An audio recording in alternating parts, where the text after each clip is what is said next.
Um, this is a good opportunity for us. Alabama's really, I think they're the most talented team that we've played so far. They've got great size, and they do a great job with their size. You know, big guards and big wings, and forwards. A powerful team. You know, we're gonna have to play. We're gonna play our best game. You know, to be able to win. Tough place to play, obviously, and it's a rivalry game for us. So it just means more. Looks like they've got some big athletic guards. I guess that's going to be a challenge for you guys. Yeah, I mean, you know, matchups are going to be important, and you know, and they got some guys that can go downhill and score. I mean, Colin Sexton is a great player. I'm very familiar with a lot of their players because we tried to recruit all of them and didn't get any of them. And so, you know, Collins was a teammate of Jared's, and I watched him improve and grow and go from, you know, where he was in high school to becoming, you know, one of the best high school guards in the country a year ago, and now he's, you know, sits there in the, you know, on the top of, you know, every NBA mock draft. He's in the top 5, 6 players. So he's a tough cover. He's a very competitive kid. He's a warrior. And I love Days on Ingram's game. I always have. You know, he's big guard that gets downhill, and a physical player. And you know, and both those kids play great defense too. And you know, John Petty was a guy that we recruited for a long time. And you know, those kids grow up loving Alabama, and what anything we can do about it. You know, just Herb Jones. Really, I think it's a great story about Herb. Is we had offered Herb early and often, and really liked him. And Alabama was recruiting him, but I don't know that they offered him nearly as early as we did. And every time I went to drive to Herb's town to visit with him, I had to drive through Tuscaloosa. And every time I had to come back from his hometown, I had to drive through Tuscaloosa again. I'm like, there's no way this guy's going to drive through Tuscaloosa every day to come to Auburn. And again, great kid, hard worker. So, you know, we obviously are very familiar with them. They're really familiar with us. Bruce, am I incorrect in assuming that that's Bryce's cover when it comes to Colin Sexton, or will you kind of try to throw as many guys at him? It'll be a lot of different guys, yeah. I don't think that one guy can't cover him. The team has to cover him, and so it won't be. And we never make it about those individual particular matchups. I mean, certainly in late game situations, you know, Bryce is our best defensive guard. I'm certain that late game situations they'll be covering each other.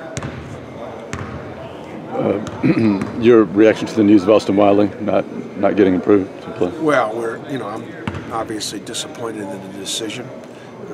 I trust the process. I don't know all the details, but I hate it for the young man. I hate it for Austin. We don't know any final word on D'Angelo yet. I do know that we're still appealing the decision with Austin and going through the process with D'Angelo. So. But at this point, you know, that's you know, those guys are back in school, and they practiced with us yesterday, and they can't travel today. Is there a chance one or both could return next year? Sure. I know the decision on Austin has been rendered that he's eligible for next season, and he'll go through. You know, the thing that I've tried to do is try to, if there's any way possible, to normalize the situation for both of them, in the sense that, you know, Samir Dowdy is not eligible this year for competition. He's eligible for everything else.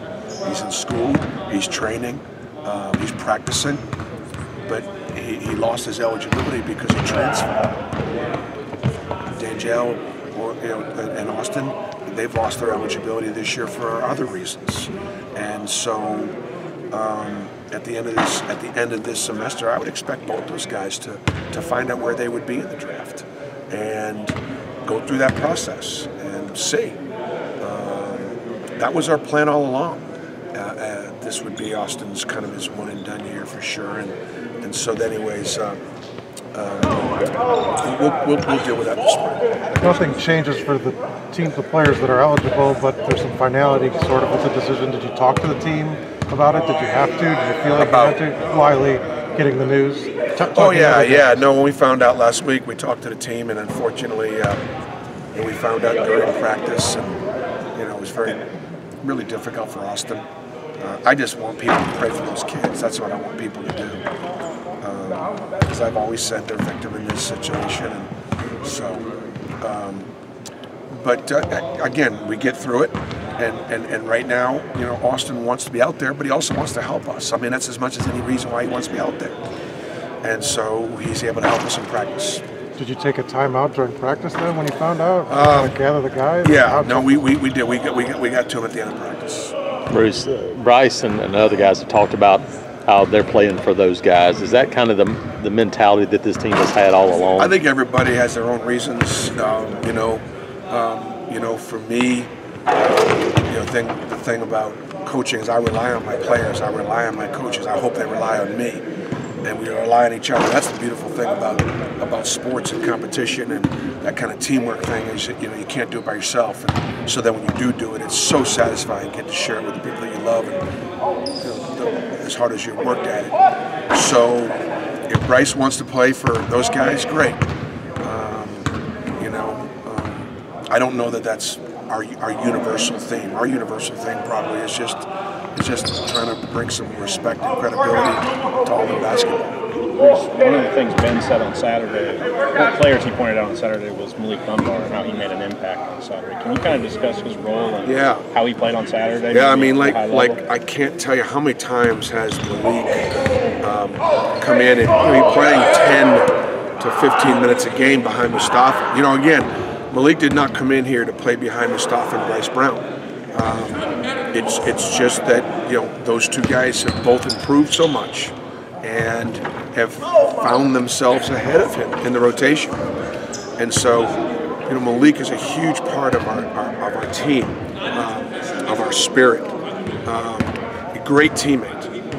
And there are times in games when he gets reminded that he can't be out there. So again, it's frustrating for him. So what we try to do is just encourage him to stay, keep improving. He's got, for example, he's a big guard, and so we're asking him to guard guards. Well, that's hard to do for somebody his size. So he's working on that to become better at that, because he's going to have to really become good at that to be able to be a great player at this level and the next. But the fact that he's got such great confidence and his teammates have confidence in him, coaches do too. He has stepped in and made big shots. And when we beat, don't forget, we beat UAB without Mustafa. He made 3 threes in the first half to save us at Murray State. He makes 2 against Mississippi State on the road. So just a huge piece of this team and this program.